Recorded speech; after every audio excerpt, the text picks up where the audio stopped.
안녕하세요. 컴퓨터닥터맨 CD맨입니다. 갤럭시 S8 플러스와 9 플러스 그리고 노트 8 그리고 V30 이렇게 네 가지 스마트폰을 준비를 해봤는데요. 각각 사용해보면서의 느낌 그런 거를 좀 얘기를 한번 해보려고 해요.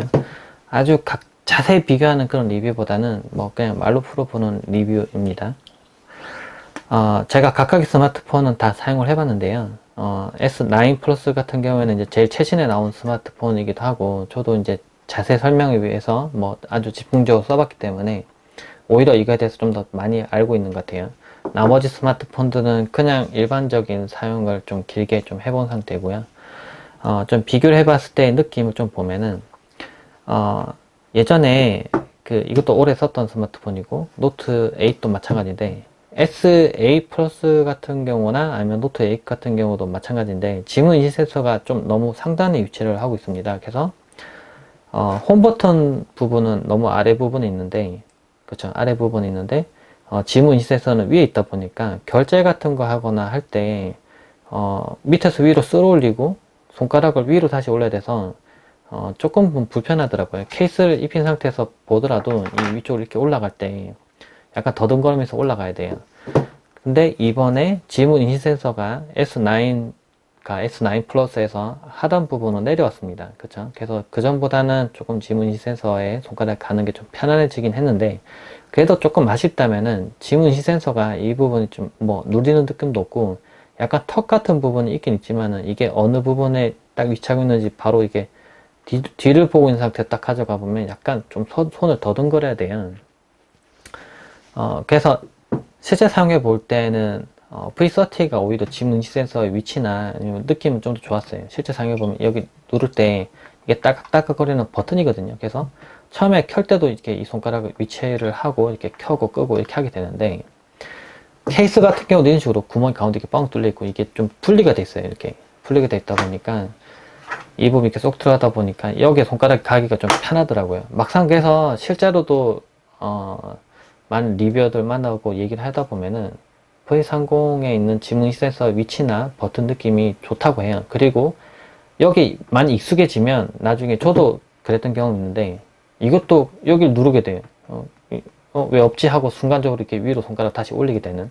그리고 이게 습관이 되면 어떻게 되냐면 저도 이렇게 되더라고요. 이게 많이 습관이 돼가지고 여기를 눌러야 되는데 제가 손가락이 이렇게 위로 올리고 있는 거예요. 습관이 돼가지고 이게 습관이 무섭다고 이렇게 올리고 있는 겁니다. 그래서 이 지문 인식 센서의 위치는 좀 아무래도 좀 어렵구나, 네, 습관이 돼야 되는구나 라는 생각 좀 들고, 뭐 버튼의 위치나 느낌 이런 부분은 오히려 저는 개인적으로는 V30가 좀 더 낫지 않나 라는 생각 좀 하고 있습니다. 근데 이것도 물론 습관이 되면 익숙해지면 좀 편리하다는 거고, 참고로 또 이제 아이폰 X 같은 경우에는 지문 인식 센서가 없죠. 얼굴 인식 센서만 하도록 되어 있는데, 그래서 좀 제한되는 부분이 생겨요. 지문 인식 센서가 좀 더 얼굴 인식보다는 좀 더 정확하고 빠르기도 빠른데, 아이폰 X에서는 지금 와이프 가져가서 지금 스마트폰이 없어서, 아이폰 X이 없어서 말로 한다면 이 아이폰 X이 있다고 칩시다. 그러면 얼굴 인식 때문에 좀 제한되는 앱들이 있어요. 가끔 보면은 핀테크에서 그 얼굴 인식은 보안성이 조금 낮은 편입니다. 네, 쌍둥이가 하면은 뭐 잠금 해제가 될 정도로 조금 좀 낮은 수준이기 때문에 지문 인식이 좀 더 높은 수준을 유지하고 있거든요, 아직은. 그래서 아이폰 X는 아무래도 그런 부분에 대한 제한, 그런 부분도 좀 있는 것 같아요. 카메라 성능도 조금 봅시다. 네, 뭐랑 비교해야 되나. 이 두 가지는 사실 비교하는 걸 제가 이미 올려놨어요. 그래서 그걸 좀 보시면 될 것 같고, 카메라가 이제 위아래로 됐고, S9 플러스 같은 경우는 이제 카메라의 조리개가 이제 실제 적용돼서 f1.5나 f2.4로 변경시켜서 사진 촬영이 가능합니다. 그 상당히 많은 모드들을 지원을 하고요. 그리고 슈퍼 슬로우 모션을 지원하고 AR 이모지 지원해서 아주 신기하고 재미있는 사진을 찍을 수 있습니다. 메이크업 기능도 있어서 편리하게 이용할 수 있고 빅스비 기능들도 많이 업그레이드를 했어요. 그래서 이전에 있던 그 S8과 노트 8과 비교를 굳이 해보면 카메라 기능이 뭐 말도 안 되게 엄청나게 좋아졌습니다. 근데 V30도 V30S를 뭐 내놓으면서 이제 AI 카메라를 집어넣었어요. 얘도 업데이트 했는데 제가 그 바르셀로나, 스페인 바르셀로나 가서 직접 V30 새로 나온 것도 보고 오긴 왔지만, 이제 오고 난 뒤에 이제 업데이트가 됐죠.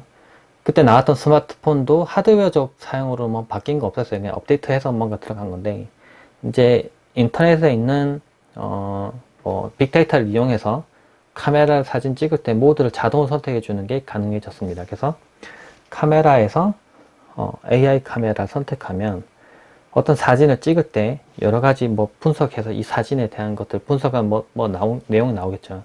이거는 삼성에 있는 빅스비를 이용해서 사진 찍을 때도 같은 사진들이 이렇게 불러와지는 게 알 수 있을 겁니다.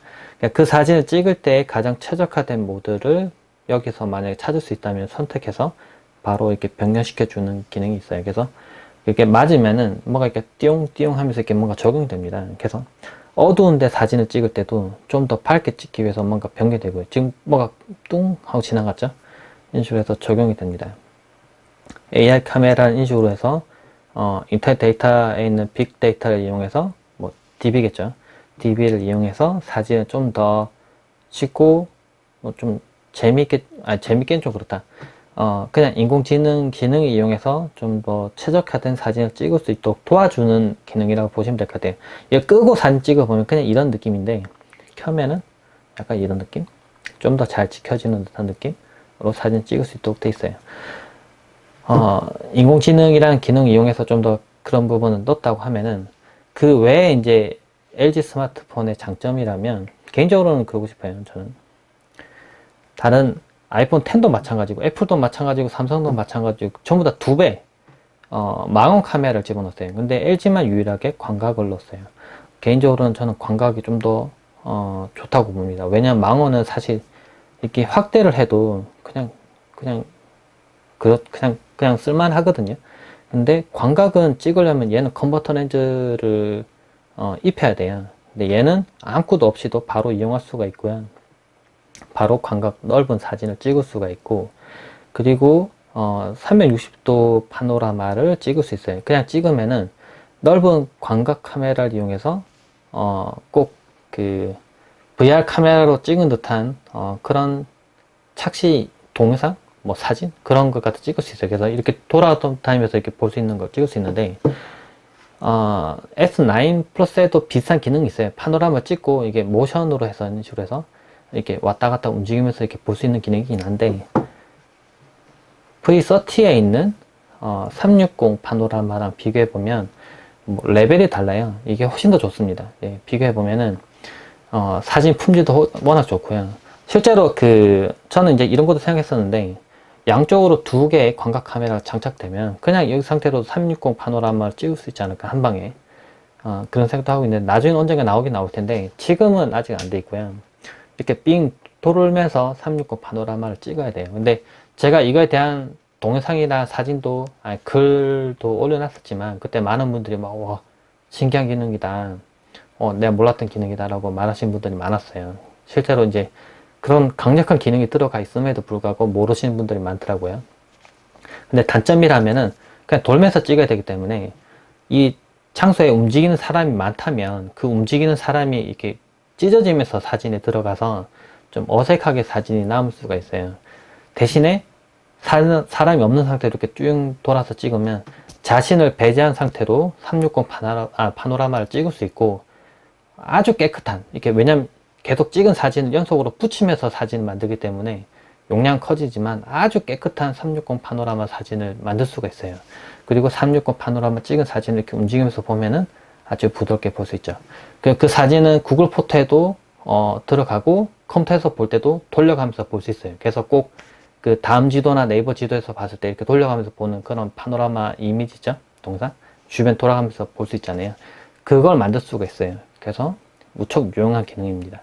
그러니까 360 카메라를 굳이 사지 않더라도 여행 갔을 때 무척 유용하게 쓸 수 있는 기능들을 제공해요. 그리고 와이드 화각으로 찍을 수 있기 때문에 여행 같은 데 갔을 때 이렇게 넓게 찍고 싶은 경우 있는데, 얘들은 이제 물이고 얘는 찍을 수가 있습니다. 그래서 낮에 찍을 때 무척 유용하게 찍을 수 있죠. 근데 얘도 단점이 있다면, 광각 카메라는 아무래도 빛이 많이 부족한 경우에 저조도에서는 아주 취약합니다. 그래서 노이즈가 많이 생기는데, 빛이 많이 부족한 상태에서 사진을 찍을 때는 확실히 성능이 좀 많이 떨어져요. 삼성 스마트폰이 빛이 부족한 상태에서 찍었을 때는 확실히 화질이 좋습니다. 그리고 제가 찍은 사진들은 뭐 따로 뭐 나중에 뭐 올려보거나 할 텐데, 그리고 크게 차이 나는 부분 또 있다. 아이폰 8과 아이폰 10 같은 경우에 이제 그 4K의 60프레임 동상이 찍을 수 있도록 돼 있었는데, S9 플러스도 이제는 S9도 마찬가지지만 4K의 60프레임 동상을 찍을 수가 있어요. 그래서 아주 부드러운 고화질 동영상을 찍을 수가 있습니다. 그리고 사진도 찍어 보면은 품질이 워낙 좋아요. 제가 사진 찍은 거 이제 구글 포토에다 자동 올라가 해놨는데, 구글 포토는 조금 용량이 줄어들어서 올라가거든요. 그래서 화질이 떨어지는데, 그렇게 해서 사진을 봐도 화질이 엄청나게 좋은 거예요. 이제는 일반 뭐 2, 30만원짜리 그런 카메라 들고 다닐 바에는 차라리 이 스마트폰으로 사진 찍는 게 더 잘 나올 수가 있어요. 사진 더 깨끗하게 잘 나올 수가 있습니다. 그래서 확실히 좋은 사진을 좀 쉽게 얻을 수 있도록 된 것 같아요. 근데 이 네 가지 스마트폰을 쭉 놓고 봐도 펜 기능은 사실 노트 계열만 있기 때문에 어쩔 수 없긴 해서 얘가 무조건 좋지만, 물론 노트 9이 나오면 확실히 달라질 거예요. 노트 9이 무조건 좋은 스마트폰이 될 겁니다. 무조건. 이 스마트폰 지금 4개, 뭐 지금 없는 가상의 아이폰 10까지 놓고 비교한다고 해도 카메라 기능에서 월등하게 괜찮은 기능들이 많이 들어간 거는 갤럭시 S9 플러스라고 저는 생각을 해요. 그건 당연한 사실인 것 같아요. 아이폰이 저도 쓰고 있고 아이폰도 좋아하긴 하지만 걔도 워낙 좋은 기능들을 많이 넣었기 때문에 약간 기능을 좀 우선시해서 스마트폰 선택한다 하시는 분들은 갤럭시 S9 플러스를 선택하지 않을까라는 생각이 듭니다. 물론 나중에 노트가 나오면 또 얘기가 또 달라지겠죠. 네. 네 가지 스마트폰 뭐 직접 사용해보는 입장에서 각각 좀 이야기를 좀 해봤습니다. 네, 아마 이야기 들어보시면서 더 갈등되시는 분도 많을 테고, 좀 뭔가 어떤 스마트폰 선택해야 될지 좀 마음이 좀 정해지신 분들도 있을 텐데요. 궁금하신 점은 블로그란다.